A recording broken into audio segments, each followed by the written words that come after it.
everyone. Hope you all are doing well. पता है आज मैं एक पॉडकास्ट इंटरव्यू देख रही थी संभावना सेठ का। हस्बैंड वाइफ के रिलेशन के बारे में इतना बढ़िया बोला है कि मैं क्या बताऊँ, मुझे लगा मैं आप सबके साथ में शेयर करती हूँ। कह रही थी उनको एक्चुअली पूछा गया कि आपके हस्बैंड तो आपसे मतलब एज में काफ़ी डिफरेंस है ना। संभावना सेठ जो है वो बड़ी है एज में अपने हस्बैंड से। ये बात कई बार उन्होंने अपने व्लॉग्स में वीडियोस में भी कह चुकी है संभावना जो है। तो उस बारे में जब सवाल किया गया कि जब रिलेशन में एक जन बड़ा होता है ना तो वो हमेशा जो छोटा है उसको डोमिनेट करता है। तो आपके रिलेशन मतलब इस बारे में आप क्या क्या कहोगे? आपके रिलेशन में कौन डोमिनेट करता है? क्या ऐसा सच में है जो अगर आप बड़े हो अपने हस्बैंड से तो क्या आप डोमिनेट करते हो आपके हस्बैंड को? तो संभावना ने इतने अच्छे से जवाब दिया कि पहली बात तो कि शादी के बाद हमारे बीच में जो भी झगड़ा हुआ था, लेकिन शादी के बाद हमारे बीच में कभी झगड़ा हुआ ही नहीं। हाँ, मैं बड़ी हूँ मेरे हस्बैंड से, लेकिन मेरा हस्बैंड जो है ना, मैं इतने बार मेरी लाइफ में जो प्रॉब्लम्स आई है पिछले 5 साल में बहुत सारी घटनाएं उनके साथ घटी है। मम्मी का, उनके पापा का जाना, उनकी मम्मी का जाना, उनके घर में जो पेट्स है, डॉग्स है, उनमें से भी 2 जन की डेथ हो जाना, फिर उनका मिसकैरेज होना, बहुत सारी चीज़ें घटी है। तो वो कह रही थी मैं टुकड़े में एकदम बिखर गई थी। एक एक घटना जब मेरी लाइफ में हो रही थी ना, मैं टुकड़े में बिखर गई थी। मेरे हस्बैंड ने इस तरह ना फिर मुझे सारे टुकड़ों को समेट के मुझे उठा के खड़ा किया। इतना ज़्यादा सपोर्टिव है। और सबसे बड़ी बात है कि जब आप शादी करते हो ना तो आप दोनों अगर अलग अलग हो, समझ रहे हो कि एक वीक है और एक स्ट्रांग है, एक डोमिनेट करेगा और दूसरा डोमिनेटेड होगा, तो वो सब आता है रिलेशन में, डोमिनेट करना एंड ऑल। लेकिन जब आप ये सोचोगे कि दोनों एक हो गए हो तो कोई वीक और कोई स्ट्रांग नहीं होता है। 1 और 1 मिला के 11 होता है। तो वो दोनों मिलके ना खुद एक शक्ति बन जाते हैं, दोनों साथ मिलके एक हो जाते हैं। ये बात मुझे इतनी अच्छी लगी। मैंने ये सोचा कि यही बात तो मैं पहले से, मैं शादी के पहले बहुत बार मैं समझाने की कोशिश करी थी मेरे हस्बैंड को। जब फ़ोन पे बातें होती थी ना तो मैंने कई बार बोला था शादी का मतलब, शादी के मायने। इनफैक्ट मैंने ये भी बोला था अगर शादी के जो आप फेरे लोगे शादी में, आपको 7 फेरे के 7 वचन के बारे में कुछ नहीं पता। वचन तो आदमी देता है ना औरत को, जो 7 जो राउंड घूमते हैं अग्नि के चारों तरफ, हस्बैंड अपनी वाइफ को वचन देता है, औरत वचन मांगती है अपने हस्बैंड से। बहुत खूबसूरत है ये जो बंधन है ना, बहुत खूबसूरत बंधन है। पूरा रायता फैला के रखे हैं लोगों ने। इतना गंध मचा दिया शादी के रिलेशन को, इतना खराब कर दिया जिसका कोई हद नहीं है। तो संभावना सेठ की जो ये बात सुनी ना मैं, कि जब अब अलग अलग हो, समझोगे कि शादी के बाद हस्बैंड वाइफ दोनों अलग, तो एक स्ट्रांग होगा दूसरा वीक होगा, एक डोमिनेट करेगा दूसरा डोमिनेटेड होएगा। लेकिन जब आप दोनों साथ मिलके एक हो जाते हो तो कोई वीक कोई स्ट्रांग नहीं होता है, दोनों मिलके आप स्ट्रांग होते हो। ये बात मुझे बहुत अच्छी लगी। और यही बात हर कपल को समझना होता है कि शादी हो गई मतलब हम 2 अलग इंडिविजुअल नहीं है, हम दोनों साथ है, एक हो गए। अभी हम अब सिर्फ भगवान के, हमें कोई अलग नहीं कर सकता। काश अगर हस्बैंड ये सोचता, ये समझता, तो किसी हस्बैंड की अम्मा में ताकत नहीं कि बहू को बेटे से अलग करे। बुढ़ी अम्माओं को कोई समझाए कि तुमने अपनी पूरी जिंदगी जी ली, तुमने अपने हस्बैंड के साथ जो भी तुम्हारा वक्त था बिताया, इतनी लंबी जिंदगी तुमने हस्बैंड के साथ में बिताया। अभी बेचारी आई है नई नई, उसको अपनी जिंदगी बिताने दो अपने पति के साथ में। और मेरा तो ऐसा था ना, जब 2017 में हम मिले, शादी तय हुई, शादी हुई नहीं, फिर हम बिछड़ गए।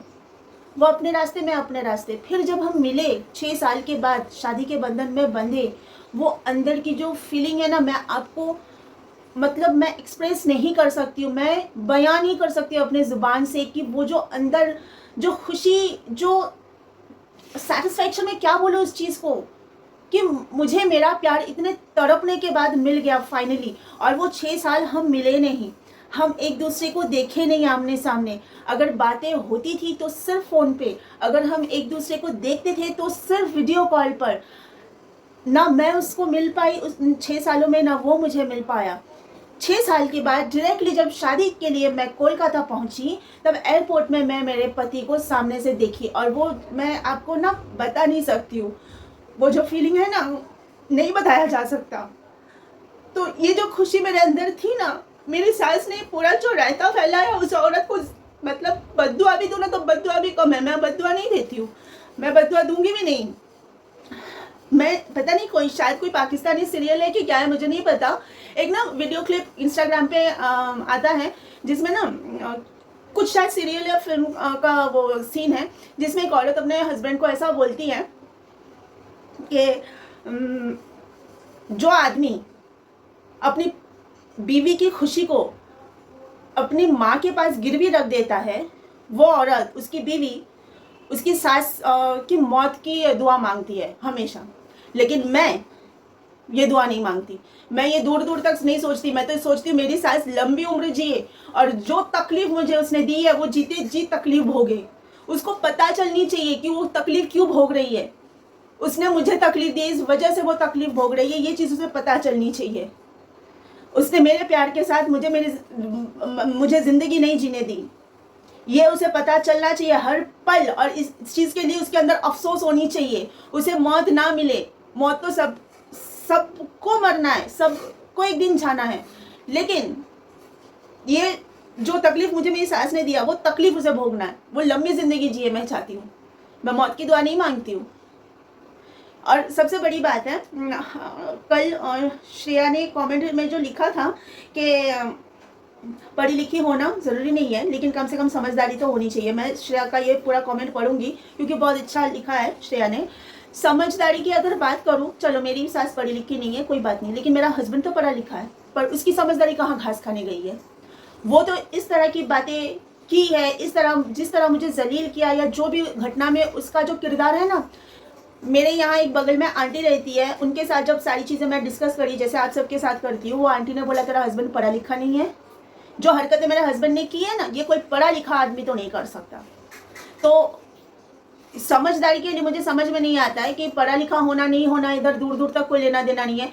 सच में अगर एजुकेटेड होने से ही समझदारी आती तो मेरा हस्बैंड समझदार होता। और इसके लिए भी वो कितना मतलब बकवास बातें करता है, मालूम है ये जो हरकतें वो करता है ना। इसके लिए वो क्या बोला था मुझे एक बार कि मैं बहुत पैम्पर्ड चाइल्ड हूँ ना, मेरे माँ बाप के इकलौता हूँ ना, इसके लिए मैं ऐसा हूँ। शर्म नहीं आती है ऐसा बोलते हुए भी? तू पहली बात तो चाइल्ड किधर से है? तू एक आदमी है जो बच्चा पैदा करेगा, तो कल बच्चे को तुझे परवरिश करना है, सिखाना है, उसको लायक बनाना है। तू बच्चा है, तू चाइल्ड है। और तेरे माँ बाप ने मतलब तू ये साफ साफ बोल रहा है कि तुझे बिगाड़ने के लिए तेरा माँ बाप का पूरा हाथ है। तुझे एक बिगड़ा हुआ औलाद, तेरे माँ बाप ने अपने औलाद को बिगड़ा हुआ बनाया। ये तुझे बोलने में शर्म नहीं आ रही है? दुनिया के हर लौते बच्चे क्या ऐसे ही बिगड़ा हुआ होता है? लौता दिखा रहा है, लौता और दुनिया में कोई होता नहीं है। मैं श्रेया का कमेंट पढ़ूंगी। श्रेया ने बहुत अच्छा लिखा और मैंने श्रेया को कमेंट में बोला ही था जो रिप्लाई में कि मैं कमेंट पढ़ के सुनाऊंगी क्योंकि मुझे बहुत अच्छा लगा था। श्रेया ने लिखा है, हेलो दी, आई होप आप और आंटी दोनों ठीक हो। सच कहूँ तो आपकी हर एक बात दिल को छू जाती है, स्पेशली जब आप एजुकेशन या लाइफ के स्ट्रगल्स के बारे में बात करती हो। आपके वर्ड्स इतने सही और पावरफुल होते हैं कि बस क्या ही बोलूँ। और रही बात आपकी सास की, सच में दी, ऐसी सास ने तो पूरे रिश्तों का मतलब ही बिगाड़ दिया है। जो बॉन्ड आपका और आपके पति का था उसे उसने जानबूझकर खराब किया और दैट्स ऑनेस्टली हार्ट ब्रेकिंग। एक मच्छर ना मुझे बहुत परेशान कर रहा है। मुझे तो लगता है हर दिन उन्होंने ही आपके पति को आपके खिलाफ भरोसा तोड़ने वाली बातें बोली होंगी, इसलिए उनका कॉल या मैसेज ना आना भी सेम चीज़ दिखाता है। ऐसे ही लोगों की वजह से आज की जनरेशन की सोच सास बहू के रिश्तों को लेके इतनी नेगेटिव हो गई है।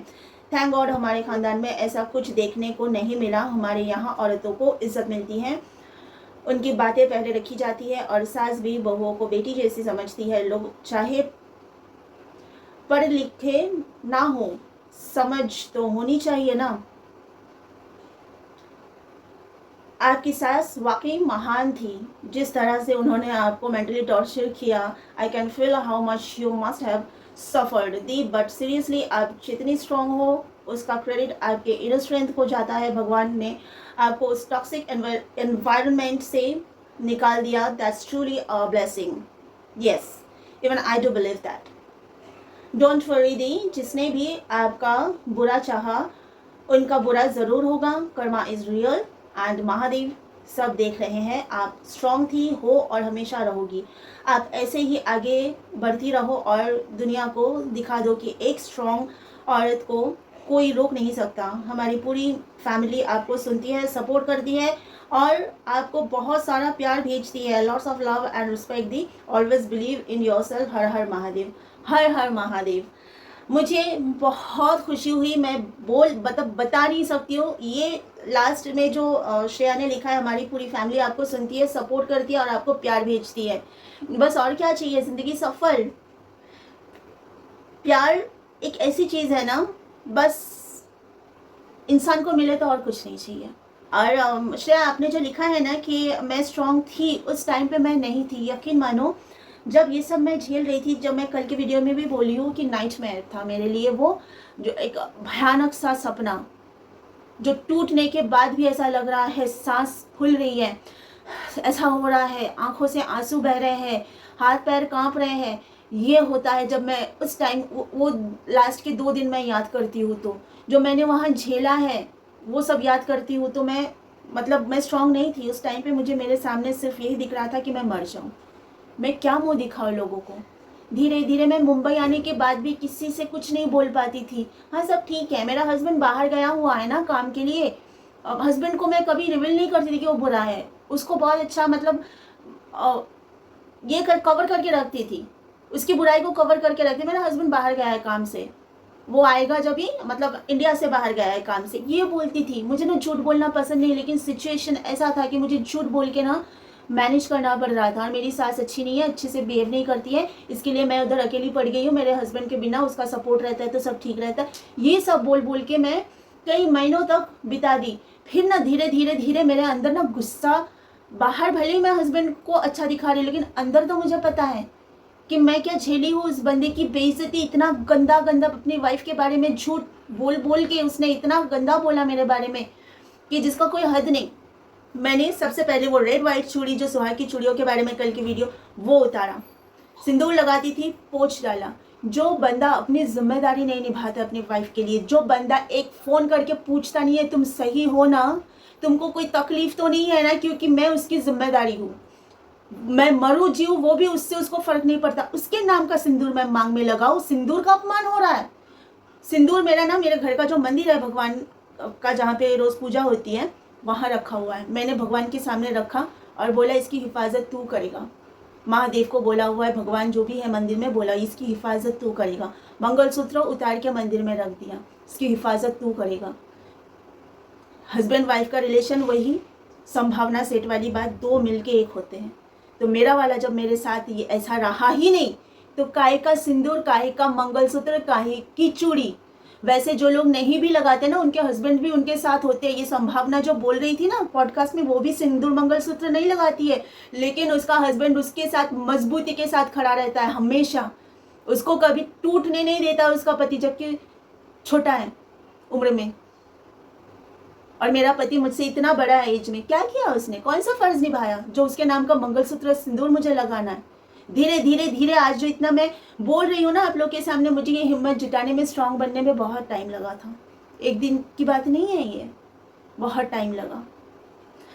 एनीवेज, आज के लिए इतना ही। मुझे ना कल रायपुर के लिए निकलना है। वैसे तो फ्लाइट दोपहर की है, 3:30 बजे की है, लेकिन पैकिंग वगैरह कुछ नहीं हुआ मुझे, अब वो सब करना है। और you all take care of yourself. कल की वीडियो मैं ऑलरेडी बना के रखी हूँ, मुझे पता था ना मुझे ट्रिप पे निकलना है, तो वो वीडियो मैं कल अपलोड करूँगी। फिर हो सकेगा तो थोड़ा बहुत मैं व्लॉग बनाऊँगी, जितना मेरा किसी और के काम के लिए जा रही हूँ ना, इवेंट है, लेकिन जितना अलाउड होगा उतना मैं व्लॉगिंग करूँगी। दूसरे के काम के लिए जाते हैं ना, तो जितना अलाउ करते हैं वो लोग, उतना ही मैं कैप्चर कर सकती हूँ। फिर भी मुंबई से निकल के एयरपोर्ट और रायपुर तक मैं पूरा कवर करूँगी व्लॉग में, और आप लोग के साथ में शेयर करूँगी। आज के लिए इतना ही। You all take care of yourself. Bye bye.